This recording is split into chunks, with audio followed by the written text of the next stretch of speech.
mettre en alerte sa force de dissuasion. Des mots forts employés par Vladimir Poutine peu avant des pourparlers avec l'Ukraine, Nina Droff. Oui, d'après le ministre des Affaires étrangères russe, les deux délégations sont arrivées au point de rencontre pour les pourparlers.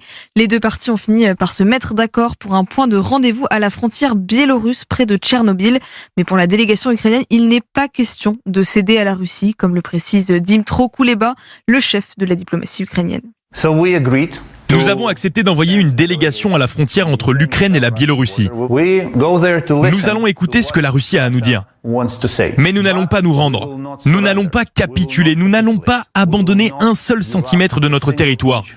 Ce n'est pas le but de notre combat. Le président ukrainien a d'ores et déjà annoncé qu'il n'était pas optimiste sur l'issue des négociations. Et sur le terrain, quelle est la situation ? Eh bien, les combats se poursuivent un peu partout, notamment dans la deuxième ville du pays, Kharkiv, où les Russes sont entrés ce matin. Mais l'armée ukrainienne assure désormais avoir le contrôle total de la ville et dit qu'ils sont en train d'éliminer les derniers ennemis. Du côté de Kiev, la pression de l'armée russe qui encercle la ville est toujours très forte. Des affrontements sont en cours à une trentaine de kilomètres de la capitale, autour de la base aérienne de Vassilkiv, que les Russes tentent de conquérir. L'armée russe qui a d'ailleurs pour la première fois reconnu des morts et des blessés lors de cette invasion, sans pour autant donner de chiffres. L'Ukraine, elle, parle de 3500 soldats russes tués. Merci Nina Droff. Et on apprend à l'instant qu'Emmanuel Macron convoque un nouveau conseil de défense pour demain matin.